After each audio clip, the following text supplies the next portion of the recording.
When our house was built around 1911, the hottest day that summer was 92 degrees, and the average highest temperature from 1901 to 1921 was 88 degrees. Back then, Seattle had, on average, 2 days per summer above 90 degrees. Now we have an average of 6, and since 1945, we've only had 3 days where the temperature went above 100 degrees. We just had 3 consecutive days above 100 a week ago.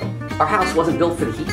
None of the west-facing windows open, there's very little insulation, nor was it built for indoor-only pets. There are no screens on any doors or windows.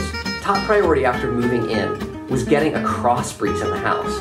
Nights in Seattle are quite cool, so you just get the air in and it cools the whole thing off. We bought a retracting screen door for the rear of the house, but it was no match for our cat Baxter, so we wanted to get a real cat-proof screen door for the front of the house. I thought this would be an easy project. Buy a screen door, paint it, install it. I was so very, very wrong. Forget about the fact that with a century-old house where everything was built custom. No, I accidentally killed the doorbell, yanked it out, there we... Oh no. Failed to sound down the primer efficiently.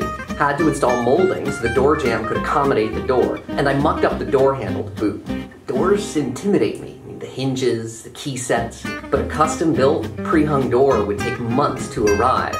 To get started, there was just a single manufactured screen door that fit our 84 by 36 inch door jamb. A gorgeous but discontinued Kimberly Bay door with neither hardware nor paint. I bought one of the last ones manufactured off of Amazon. Sherwin-Williams recommended that I use this urethane trim enamel for interior-exterior because apparently it has a much harder finish, so it's good for a door.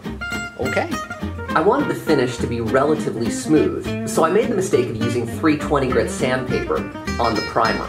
It barely touched the primer, so I had to sand down the first coat of paint, this time with 220 grit.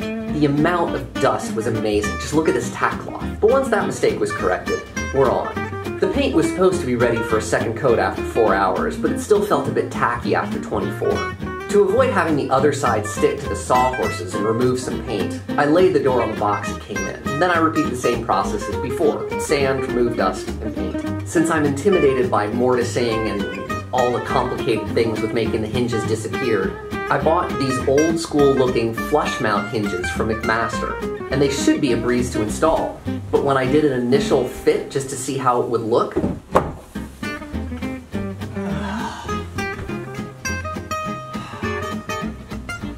nothing is ever easy. I'm using flush mounted hinges, so this needs to be flush with this, or this actually has to be further out. It's not, so I'm gonna have to do something along the side to make this fit in. If I'm gonna go to the trouble to paint the door jamb, which is all bashed up and banged up with chips of paint off of it, I'm gonna at least try to sand it down a little bit smoother. There have been multiple coats of paint over this doorbell.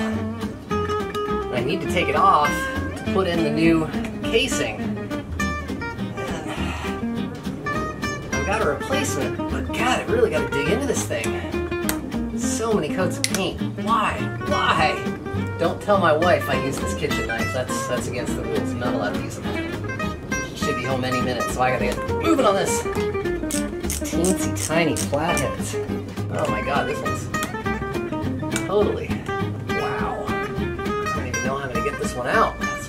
There we go. Oh. Ha. Peel this sucker off now. This is so tight in. I mean, I guess I can just yank it out. There we go. Oh no. Ah. When I pulled it out, I thought maybe the wires had come loose. The wires just slipped right into that hole when I pulled it out.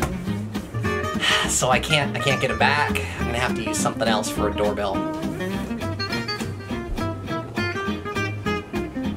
God damn it.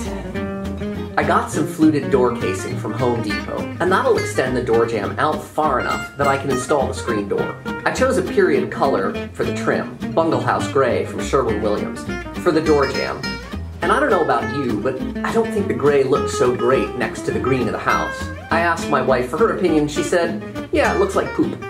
So I got a second quart of expensive paint, this time following her original advice of picking a deeper shade of green. In this case, Roycroft Bottle Green, which should match the color of the door, Roycroft Copper Red. And I think the end result is much better. I would really nervous about putting the hinges in. Let's see whether we get it right.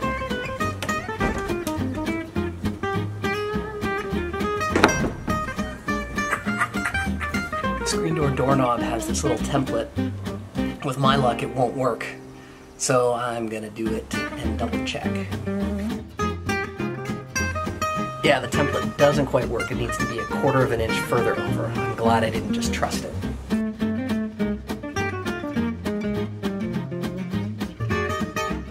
That template was even further off than I thought.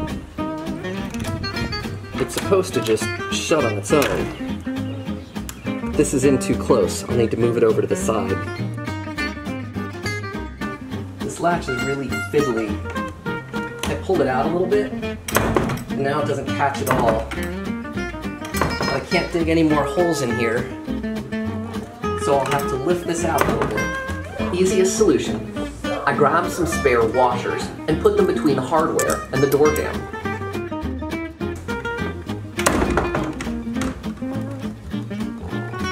Almost done. I'm painting the front door the same color as the screen door, Roycroft Copper Red.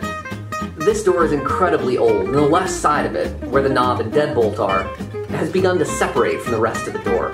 All this work is just a delaying action. We know we need to replace the entire front door, but I figure a kick plate should help hold it together for a few more years. The screen door helped me cool the house down a bit during that 3-day, 100+ degree heat wave without letting the animals out. But it turns out the job wasn't quite done. This door takes the afternoon sun full on for about 8 hours, and I noticed these little bubbles formed underneath the paint. Once the summer has passed, I'll have to sand this down and repaint these areas. This is my new house in West Seattle. It's a century old, with half a century of deferred maintenance, and a couple of odd decisions by the last homeowner. Subscribe to my channel to catch all the different projects that I undertake to get this place updated.